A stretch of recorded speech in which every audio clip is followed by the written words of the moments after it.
Bonjour et bienvenue sur la chaîne Feel the Game pour une nouvelle vidéo consacrée à Nemesis Lockdown, Nemesis 2 pour ceux qui veulent se situer. Le 1 était déjà sorti il y a quelques années et le 3, j'ai fait une vidéo là-dessus, est en préparation en GameFound pour une sortie, alors sur un thème toujours qui est plus ou moins identique, mais sur une mécanique de jeu qui sera un peu plus orientée Space Marine. Voilà, donc pour Nemesis Lockdown, ce que je vais vous proposer dans un premier temps, c'est vous raconter peut-être un petit peu le gameplay pour ceux qui connaissent pas le jeu ou pour ceux qui ont le 1 et qui se demandent à quoi ça consiste. Et après, je vous donnerai bien évidemment mon avis, mon feeling sur ce jeu-là, les choses que j'ai appréciées, les choses que j'ai moins appréciées, et je vous ferai un petit peu une synthèse de tout ça. Donc, qu'est-ce que Nemesis déjà tente de nous raconter? Eh bien, nous sommes nous nous réveillons dans une base qui est basée sur Mars, et il y a un signal d'alerte qui arrive, et nous nous réveillons et nous nous précipitons pour sortir, parce que nous sentons qu'il y a des choses bizarres dans cette base, donc il faut vite l'évacuer. Donc ça fait un peu suite à Nemesis 1, où on était précédemment dans un vaisseau de type vraiment alien.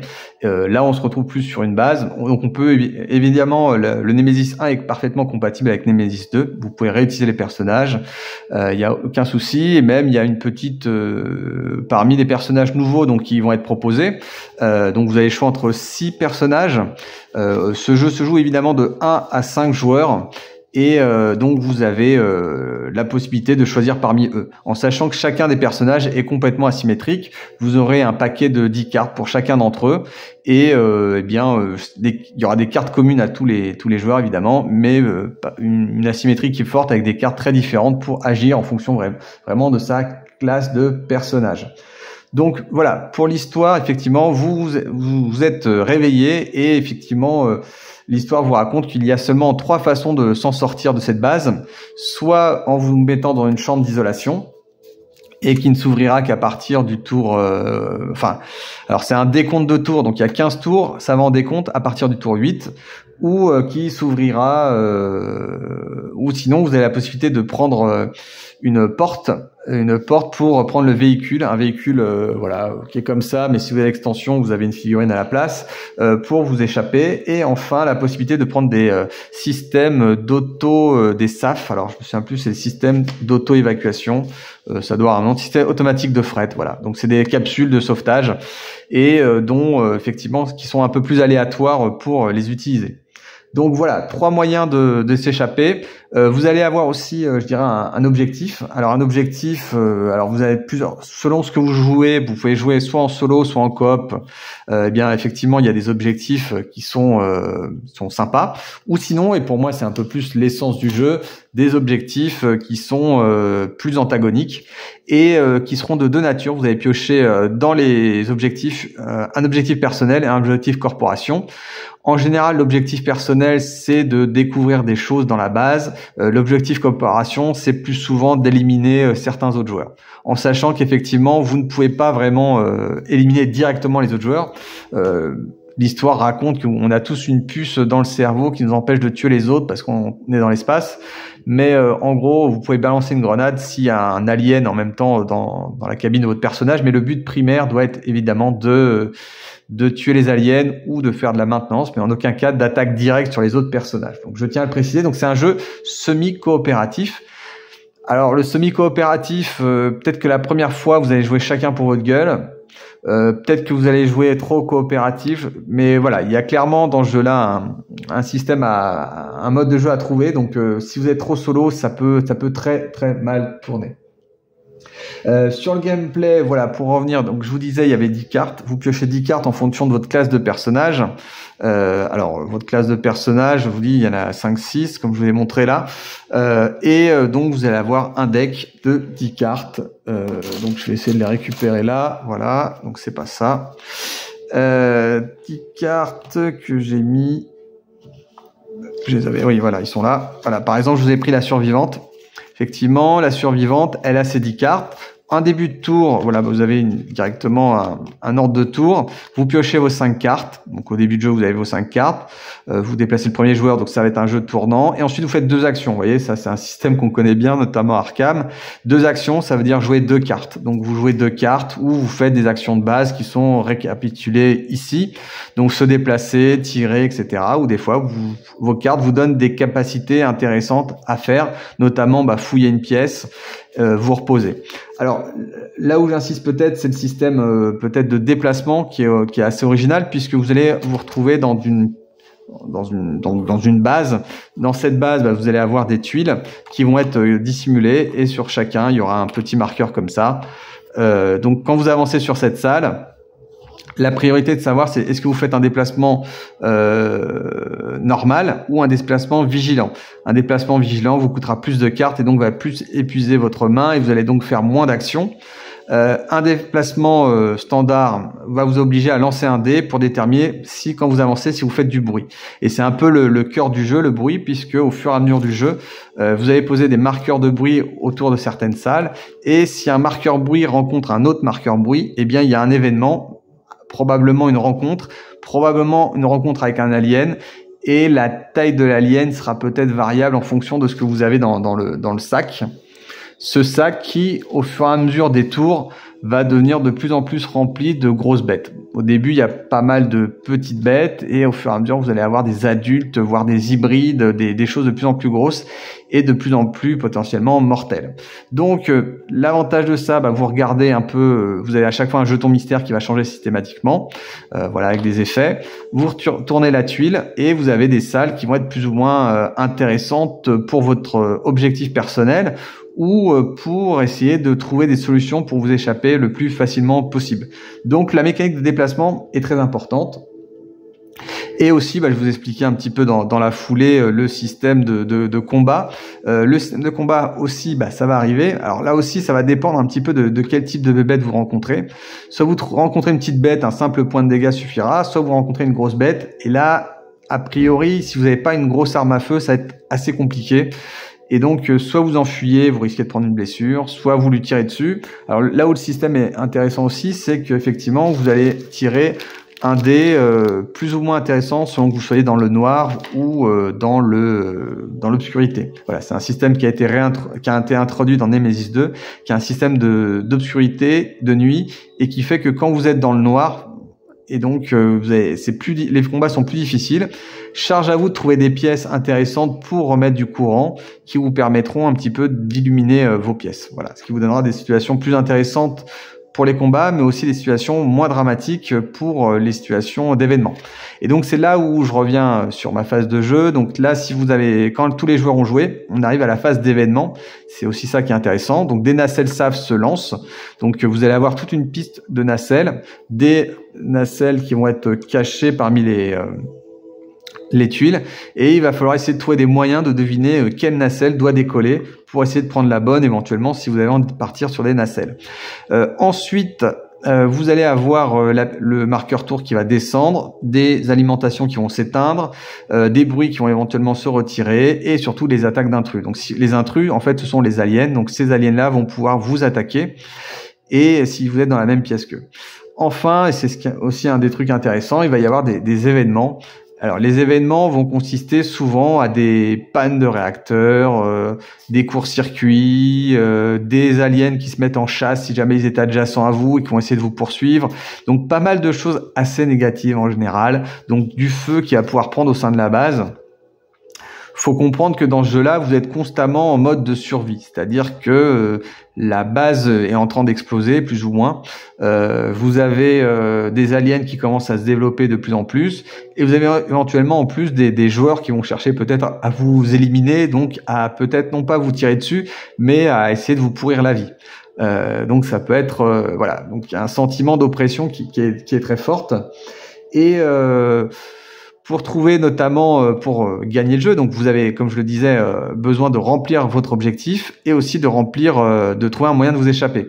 Et donc là où des choses intéressantes sont introduites, c'est notamment avec le fait que vous allez avoir ce qu'on appelle des contingences. Alors les contingences, dit comme ça, c'est pas très parlant, mais en gros ça signifie que vous allez En fin de jeu, il va y avoir une petite tuile qui va être posée, qui sera une des tuiles que vous avez ici, et donc qui vous indique qu'est-ce que la corporation, parce qu'on travaille tous pour une corporation, et comme vous le savez, les corporations en général sont assez peu regardantes sur le personnel, et donc ils vont peut-être éliminer un certain nombre de personnages selon l'endroit ou selon le moyen qu'ils ont trouvé pour s'échapper. Je vous prends par exemple alors il y a 7 contingences, une seule sera posée ici, et ça sera la contingence finale. Donc la contingence possible qu'il peut y avoir en fin de partie, c'est que tous les personnages dans la chambre d'isolement sont tués. Et seuls ceux qui sont dans le bunker ou dans les nacelles saves sont épargnés. Donc effectivement, si vous avez et chaque joueur va recevoir un jeton contingence, si vous savez que la corpo ne va pas tuer les gens dans la chambre d'isolement, c'est un bon endroit pour aller. Vous allez pouvoir au fur et à mesure du jeu avoir plein d'indices pour savoir quelles sont les autres contingences et donc peut-être espérer trouver le bon moyen de vous échapper, parce que non seulement vous avez seulement 3 moyens de vous échapper, mais encore faut-il trouver le bon moyen de s'échapper. C'est important, d'autant que certaines contingences vont peut-être exiger de vous que vous ayez un certain nombre de points de connaissance. Ces points de connaissance, vous pourrez les gagner en allant dans certaines salles pour trouver des informations, ou en analysant certains cadavres que vous allez rencontrer dans la partie. Donc voilà, la notion d'objectif, donc de contingence est très importante. La notion d'objectif est aussi très importante, comme je vous le disais, effectivement, réussir son objectif, c'est peut-être espérer qu'un joueur meure, ou c'est peut-être explorer toutes les salles du vaisseau, ou c'est peut-être ramener un nid ou un œuf du nid. Voilà pour les façons de s'en sortir. Alors, autre chose que je voulais revoir aussi un petit peu, vous présenter plutôt, c'était le nombre de joueurs. Alors, le nombre de joueurs auxquels vous pouvez jouer, donc c'est de 1 à 5 joueurs, et j'ai expérimenté, je fais un peu plus d'une demi-douzaine de parties, le solo, mais aussi à 3 ou à 4 joueurs. Je crois pas avoir fait 5 joueurs, aussi j'ai peut-être fait une fois 5 joueurs. Voilà. Donc comment ça se passe, parce que souvent on se pose la question en fonction du nombre de joueurs que vous avez. Voilà. Donc pour commencer le pur solo, j'ai essayé juste avec un personnage. Je crois que c'était en plus la survivante, la bien nommée. Ça a été une boucherie. Ça a pas duré longtemps. Je pense que c'est pas forcément très intéressant. Juste un personnage, 2 personnages, ça commence à être un peu plus sympa. Alors il faudra peut-être qu'ils évoluent l'un à côté de l'autre, parce que en fait quand vous avancez seul, ça peut très vite très très mal tourner. Donc le jeu à 2 peut-être je trouve jouable, mais je pense que le jeu commence vraiment à être très sympa à 3. Je me demande si d'ailleurs c'est pas la meilleure configuration, en tout cas 3 ou 4 joueurs, parce que vous allez avoir des synergies intéressantes entre les personnages, même si à 3 et chacun peut partir de son côté, mais à un moment vous allez pouvoir un petit peu vous aider, vous allez pouvoir partager peut-être éventuellement certaines informations. Donc il y a un peu plus de vie sur la carte, un peu plus d'exploration qui est faite, notamment parce que quand vous avez des objectifs, peut-être des fois, si vous êtes que pas assez, explorer ou trouver le nid, ça va être compliqué en termes d'exploration. Donc voilà, 3 pour moi ça commence à être le nombre idéal. 4 aussi c'est très sympa parce qu'on perd encore pas trop de temps. 5 ça commence à être un nombre de joueurs qui commence à être problématique, surtout s'il y a des nouveaux joueurs, parce que la partie va vraiment durer un peu trop longtemps. Vous allez vraiment plutôt attendre longtemps de jouer votre tour, en sachant qu'il y a des tours où vous allez faire beaucoup de choses, pas beaucoup de choses, avoir des hésitations, pas d'hésitations. Mais voilà, sur des débutants, la partie peut vraiment durer assez longtemps. Sur une partie solo, où je suis mort d'ailleurs relativement rapidement, ça a duré moins d'1 heure. À 3, avec des débutants, on a fait une partie qui a duré à peu près 3h30. Vous voyez, donc c'est relativement long. Alors il y avait peut-être des explications de règles, des débuts, mais voilà, comptez le jeu en lui-même, je pense qu'il fait partie des jeux longs. On gagne évidemment en vitesse au fur et à mesure du moment où on connaît le jeu et on connaît les règles. Alors justement, sur les règles, je vais en revenir peut-être à un certain nombre de points négatifs pour moi. Alors voilà, au niveau des règles, je trouve que les règles sont pas très bien conçues en termes de présentation et de lecture. Pendant la partie, on va souvent devoir revérifier des petits points de détail de règles et on passe beaucoup de temps à chercher les règles. Pareil, comme c'est un jeu où il y a des tuiles, on va découvrir des salles. C'est pas évident de se rappeler que fait cette salle, à quoi elle sert, en quoi elle met dans ma mission, à quoi elle met dans mon objectif, à quoi elle met. Donc vous allez beaucoup avoir. Alors ils ont fourni des aides de jeu pour les salles, mais des fois vous n'avez pas tout le texte, c'est juste des résumés et il vous manque des fois des informations peut-être un peu plus intéressantes. Autre chose, donc sur les règles, voilà, beaucoup de navigation. C'est peut-être ça qui est peut-être un peu dur pour appréhender le jeu pour les premières parties, c'est que vous êtes vraiment un petit peu perdu. Alors bon, pour le tout, c'est un peu fluff, mais voilà, vous vous dites comment je fais pour envoyer le signal, comment je fais pour mettre l'alerte en place, le système d'alerte en place. Vous voyez, c'est pas forcément très explicité. C'est un petit peu dommage. Et puis voilà, beaucoup de recherche de petits points de règles qui peuvent un peu nuire à la qualité du jeu. Autre point négatif, comme je le disais, finalement, c'est la longueur du jeu. Donc, ça peut être une partie de 4 heures, voire 5 heures. Donc, ça peut être assez long parce que il y a 15 tours de jeu. Probablement moins en général. Généralement, la partie s'arrête avant, soit parce que les joueurs sont morts, soit simplement parce que ils se sont enfuis, ou forcément, c'est souvent un mélange des jeux, quelques morts et quelques personnes qui arrivent à s'enfuir. Donc, aussi, pour préciser un petit peu les choses, le jeu est très amer trash, donc ça peut rebuter certains nombre de joueurs, puisque finalement il y a beaucoup d'aléatoires. Aléatoires en fonction de votre objectif, aléatoires en fonction des salles que vous allez rencontrer. Vous pouvez galérer à trouver le nid parce que votre objectif c'était de prendre un œuf, et donc vous faites toutes les salles, et évidemment c'était la dernière ou l'avant-dernière tuile qui finalement va vous aider. Donc c'est un petit peu effectivement embêtant. Autre chose qui peut être embêtant, c'est que des fois, vous faites des jets de bruit. Donc les jets de bruit, c'est un dé de 10. Et ce dé de 10, il va peut-être bien tourner ou mal tourner. Par exemple, quand vous vous mettez en chambre d'isolation, vous faites un jet de bruit. Si ça tombe sur un mauvais jet de dé, eh bien finalement, vous n'arrivez pas à vous échapper et un alien risque de vous éclater la tête, quoi. Donc voilà, il y a beaucoup d'aléatoire. Vous pouvez passer une partie très soft, les monstres vous évitent, vous trouvez les bons objets rapidement, vous arrivez à faire votre objectif rapidement. Voilà, ça peut très bien se passer, et ça peut être un chemin de croix parce que à chaque fois vous allez faire les mauvais jets de dés sur les jets de bruit, les événements vont être contre vous, vous trouvez pas vos objectifs, vous trouvez pas vos objets, et vous allez galérer. Donc voilà, il y a un côté qu'il faut accepter qui est très aléatoire. Pareil, le truc qui peut être aussi embêtant, c'est quand vous arrivez, alors c'est le cas le plus courant, c'est vous mourrez très vite. Alors ça peut arriver qu'au bout de 4-5 tours, pas de chance, vous étiez le xénobiologiste, et là un alien est apparu, et finalement il vous a infligé une blessure, il vous a poursuivi, vous met une deuxième blessure, vous essayez de vous échapper, vous prenez une troisième blessure, et vous avez un petit dégât et vous êtes mort. Donc là voilà, effectivement, le jeu peut vraiment s'acharner contre vous, sachant que les blessures graves notamment que vous allez prendre vont vous diminuer très fortement, et à partir de là vous allez être de plus en plus handicapé, et si le jeu s'acharne, ça va être vraiment très très compliqué. Donc pareil, si vous mourrez vite, vous pouvez aussi mourir très vite, mais vous pouvez aussi vous trouver un moyen très vite de vous échapper. Ça peut arriver si par exemple vous dites tant pis, je tente le tout pour le tout, je m'échappe par une capsule. J'ai trouvé que c'était la bonne capsule, ou je prends mon risque de trouver la bonne ou la mauvaise capsule, et je m'échappe. Et là, après, vous avez probablement pas fait tous vos objectifs, mais vous vous dites que ça devrait bien se passer. Et finalement, vous devenez un peu spectateur du jeu. Et c'est ça le petit problème. Je crois que dans le 1, on avait la possibilité de jouer les aliens. Le premier qui mourait avait la possibilité de jouer un peu les aliens, donc c'était plutôt sympa dans l'idée. Là, vous allez être spectateur du jeu. Alors, le jeu est prenant, le jeu est intéressant. Vous vous dites, est-ce qu'ils vont survivre ou pas? Donc, certains peuvent aimer, mais voilà, vous pouvez vous sentir un petit peu isolé, d'attendre la fin de partie pour savoir qui va gagner ou qui va mourir. Voilà, donc ça c'est pour moi les points principaux négatifs. Pour parler sur les points positifs, mais finalement ça fait un peu le lien avec le côté amer trash du jeu, certains ne sont pas très Eurogame, ils aiment bien d'avoir un côté aléatoire, un côté indéterminé. Le côté un petit peu où on lance des dés va aussi vous donner des émotions fortes. C'est-à-dire qu'à un moment, vous êtes dans la salle d'isolement, je reprends le même exemple, faut faire juste un 1 pour vous échapper, ou un 10, un 1 ou un 10 pour vous échapper, sinon vous tombez sur un alien et vous savez que l'alien va vous écharper, vous faites le bon jet de dés et vous en sortez, et là c'est un grand moment de joie, quoi. Donc effectivement, pareil, vous êtes en plein combat, puis finalement contre toute attente vous lui mettez un coup de poing et il s'enfuit. Bon voilà, c'est un miracle et c'est vrai que c'est très excitant. Inversement, bah vous avez une grosse mitraillette, mais elle se casse, vous perdez des munitions, etc.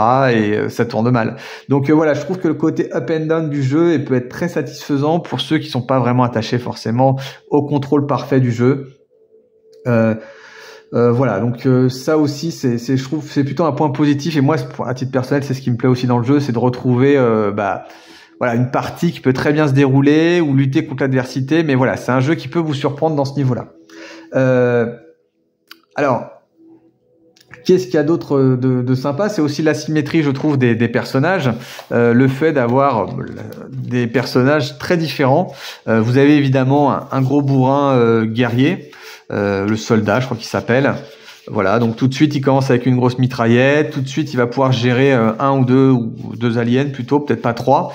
Puis vous avez d'autres personnages un peu plus fun, genre le concierge ou la survivante, qui vont avoir des petits moyens de s'échapper, des petits moyens d'avancer dans la base. Pareil, le hacker qui va pouvoir activer des salles, etc. Bon, oui, vous avez pas mal de personnages qui vous donnent envie de les jouer au moins une fois chacun. Même si on peut avoir le tropisme d'avoir envie de jouer principalement la sentinelle parce que c'est un gros bourrin, etc. Là, vous voyez, vous avez des personnages qui vous disent bon, bah le xénobiologiste, il m'a l'air un peu weak, mais peut-être qu'en fait ça sera sympa.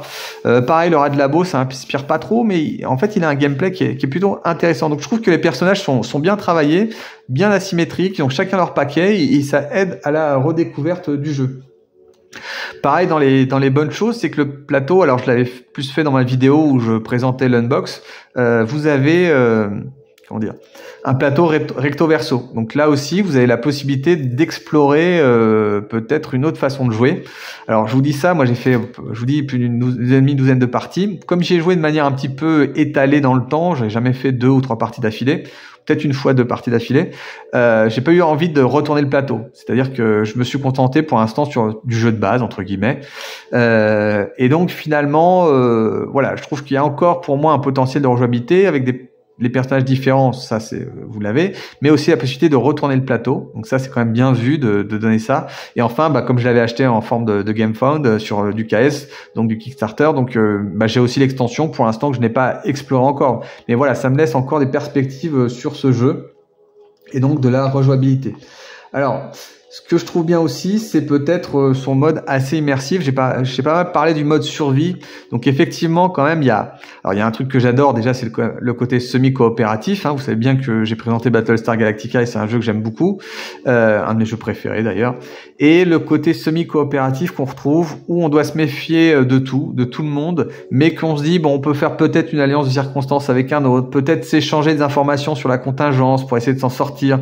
Voilà, c'est des choses que vous pouvez faire ou essayer de défendre un personnage parce que vous dites là on est en début de jeu, va falloir qu'on se serre les coudes. Voilà, je trouve que ce côté semi-coop qui met de la tension, et c'est pour ça moi je suis pas très fan du mode coop, je pense que je jouerai jamais parce qu'on perd une partie du sel du jeu, mais certains aiment bien le mode coop, donc voilà, si vous jouez avec certains joueurs c'est peut-être mieux du coop, mais en tout cas voilà, le mode semi-coopératif, pour moi, il est fabuleux.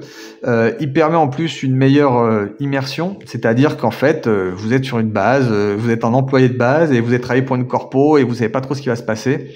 Et donc l'immersion, pour moi, est vraiment assez intéressante. Il y a des petits twists du jeu qui sont bien, genre l'équipement qu'on retrouve. Surtout, un des twists du jeu qu'on aime beaucoup, en fait, pour ceux qui ont joué, c'est le côté contamination. Comme dans Alien, à un moment, vous allez récupérer des cartes de contamination et à la fin de partie ou pendant la partie, vous allez peut-être vous tester pour savoir si vous avez été contaminé par un alien. Évidemment, si vous avez un petit alien dans le ventre, au moment de survivre, voilà, là vous avez infecté, je sais pas si c'est très visible, mais voilà, cette carte, vous avez la surprise d'être infecté. Donc forcément, vous mourrez dans votre capsule au moment de votre hibernation. Donc voilà, c'est aussi un endgame qui est très sympa, en plus ça crée une petite tension. Donc voilà, la fin de partie, moi je l'aime beaucoup, parce qu'elle est très dans l'esprit alien. Est-ce que j'ai été infecté? Est-ce que j'ai rempli mon objectif? Est-ce que finalement la corpo va pas essayer de m'éliminer tout à la fin? Voilà, ça fait pas mal de conditions qui fait que le jeu est quand même très difficile. Alors il y a beaucoup de gens qui suivent Arkham et voilà, moi j'aime bien les jeux très difficiles, que ce soit en coop, semi-coop ou pas. Voilà, un jeu qui me challenge, un jeu qui me défie, donc ça c'est assez intéressant. On n'est pas sur du familial en plus, donc on est sur un jeu où ça va être prégnant et jusqu'au dernier moment on va se poser des questions pour est-ce que j'ai survécu. Vous avez peut-être seulement une seule carte contamination dans votre paquet et finalement vous êtes infecté. Ou finalement vous avez 3 cartes dans votre paquet mais finalement vous n'êtes pas infecté. Et ça aussi c'est vraiment assez fun. Donc voilà, le mode survie, moi j'ai aimé, le côté immersion, j'ai aimé, et voilà, vous allez avoir forcément des moments épiques. Donc ça c'était pour les côtés positifs, je dirais. Et pour vous donner un peu une synthèse de ce que je pense du jeu, c'est que on est quand même loin de la claque que j'avais prise sur le Nemesis 1, où on était vraiment dans une thématique alien. Où pareil on était sous-équipé, qu'il fallait peut-être faire son lance-flamme, hein, vous avez la possibilité de faire un lance-flamme pendant le jeu et là vous retrouvez ça, hein, et voilà, donc il y a un peu moins l'effet waouh du premier. Toutefois il est un peu plus équilibré. Les objectifs sont un peu moins difficiles, je trouve. Ils ont été un peu plus revus, pas complètement, mais je les trouve un peu plus équilibré. Le jeu me paraît un peu moins linéaire, alors je le compare par rapport au 2, hein, mais au 1 je veux dire, vu qu'on est dans le 2, mais voilà, je trouve le jeu un peu moins linéaire. Dans le 1, il y en a un qui partait sur les moteurs, l'autre qui partait sur le cockpit. Là, vous avez pas mal de petits choix à faire. Alors, même si vous allez, alors forcément, généralement, vous allez aller du côté de la génératrice pour gagner de la lumière, hein. Ça, c'est un peu plus, je trouve, scripté. Mais voilà, vous avez pas mal de possibilités de vous échapper. Vous avez le choix. Je trouve que voilà, c'est un peu plus ouvert, je trouve, le plateau paradoxalement. Après, c'est un jeu qui est, je veux dire, un petit peu inégal, qui pourra rebuter parce qu'il a un côté très amer trash. Je le redis encore, hein, mais voilà. Je trouve le jeu, voilà, un peu, quand même assez fun pour ces petits moments qu'il vous offre. Je le trouve hyper thématique finalement, thématique dans le sens où, voilà, le mode survie. Donc c'est un jeu qui est vraiment pas mal. Alors, je vous cache pas qu'à un moment j'ai pensé à le mettre en vente. Pourquoi? Parce que déjà, c'est un gros jeu. Il prend beaucoup de place, je sortais peut-être pas assez et voilà, j'ai refait une partie il y a pas longtemps avec des débutants notamment, puis ça m'a vraiment, je me suis dit voilà, ce jeu, il est vraiment il est quand même très sympa. Il est un peu aussi un petit peu unique dans son genre à mon sens. Alors il y a eu d'autres jeux qui ont été faits sur le thème des aliens, hein. Mais voilà, le système de combat est un peu original, le système de contamination est assez original, le système de contingence est original. Donc il y a pas mal de choses originales qu'on retrouvera pas. On n'est pas dans des simples dés à 6 faces où on lance pour ses armes de combat. Les personnages sont aussi sympas. Et puis voilà, au bout de quelques parties, je pense qu'on peut prendre un peu de fluidité, même si la première partie reste quand même une partie très découverte, une partie qui peut être assez frustrante vu qu'on n'aura pas bien compris tous les enjeux, comment fonctionnent les contingences, comment fonctionnent certains lieux, etc. Mais voilà, c'est un jeu qui donne peut-être envie d'y retourner. En tout cas, je pense que la deuxième partie sera beaucoup plus intéressante que la première, même si voilà, si vous êtes fan du genre, vous allez tout de suite accrocher de la première partie et avoir envie de rapidement en faire une deuxième fois. Voilà, écoutez, j'espère que cette synthèse vous a plu. Si c'est le cas, n'hésitez pas à vous abonner si ce n'est pas déjà fait. Un like si vous avez apprécié cette vidéo. Et enfin, je vous dis à bientôt pour de nouvelles vidéos. Au revoir.